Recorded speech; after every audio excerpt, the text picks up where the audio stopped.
everyone, welcome back and welcome if you're new to the Simple Souls podcast. I'm your host Destiny and I'm very happy that you gave me some time out of your day for today's episode. Jumping right in, the core of perfectionism is the belief that anything less than perfection is unacceptable. It can lead you to achieve great things as it does expand your mental capacity, allowing you to tolerate a bigger workload. On the other hand, it can prevent one from being present and enjoying their successes and almost make us stuck in excessively working ourselves out. While you're overthinking and holding that fear of not meeting certain standards obviously ties to putting things off until you have a perfect window, which means procrastination. The constant pressure of holding everything together leads to physical and mental exhaustion, which means burnout. And with both comes self-criticism, anxiety, and even relationship strains because of the expectations that come from you being able to put in the effort and give yourself what you desire. It really does manifest itself into various aspects of one's life, but that's where awareness needs to come in. I've considered myself a perfectionist for a while now, but instead of letting it manage my everyday decisions, I've learned to move forward acknowledging it. It's the biggest reason why I'm so organized and why my aesthetic may seem minimalistic, because the quieter it is, the better I can deepen my focus, and quieter in both hearing and eyesight. It's also the biggest reason why I usually kept to myself, because it was easier since I was only focusing on myself. However, if you're someone who also won't stop working or tends to keep adding stuff to your own plate, it's important to understand how you can make your own mind that's constantly running to your own benefit instead of allowing it to drain you and be against you.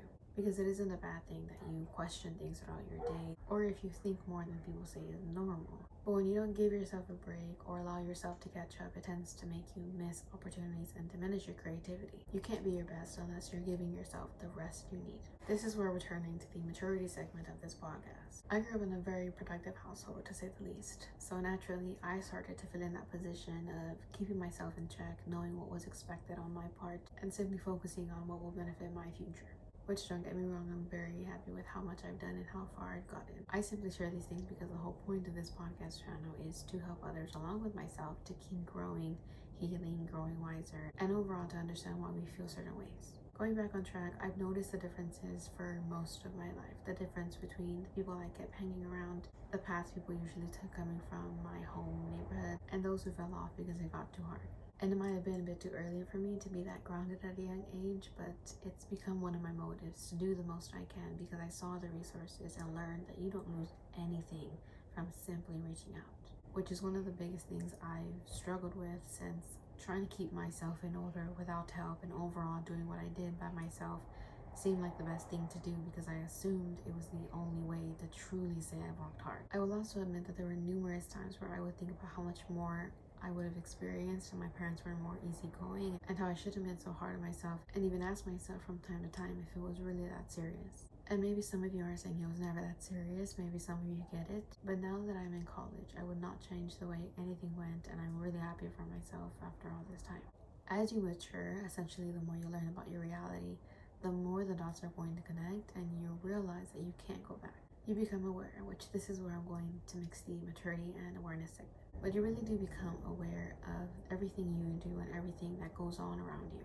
You make sense of why it took you a while. You make sense of what's going to change moving forward.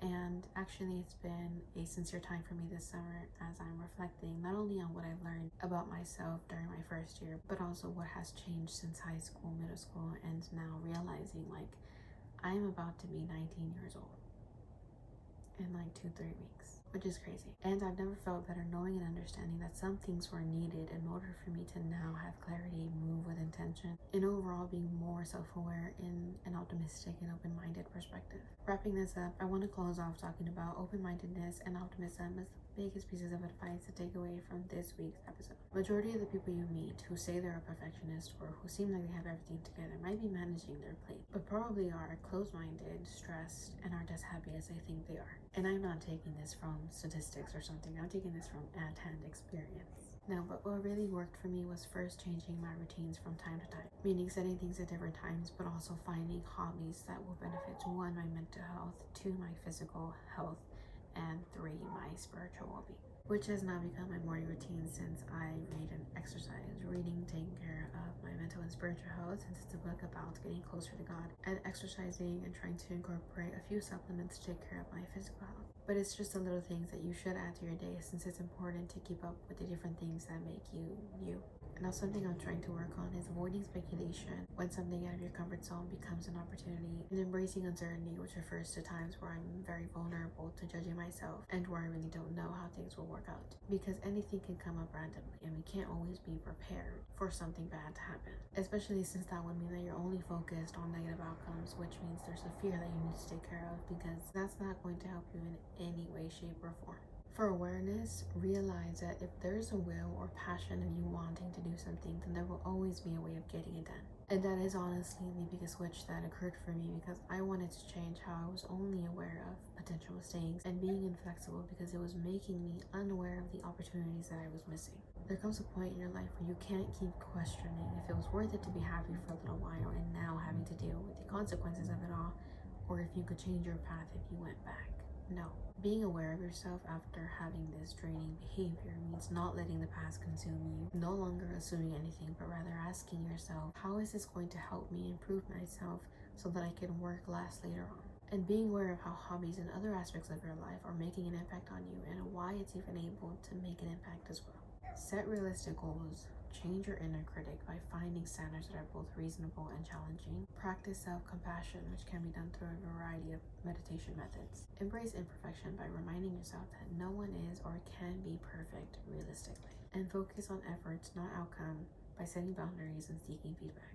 If you want to heal, grow, and balance your life, then realize that less is more. And it's really about finding your harmony, meaning what works for you. Closing off, remember that it's important to take breaks, stay hydrated, practice self-awareness, and stay true to yourself always. Thank you for watching this week's podcast episode. Subscribe and turn on post notifications so that you don't miss any new episode that might come out. And feel free to subscribe to my personal channel as well, which you can find in my description. Share with anyone who might need to hear this, and follow my socials to stay aware of any updates I give about either one of my channels.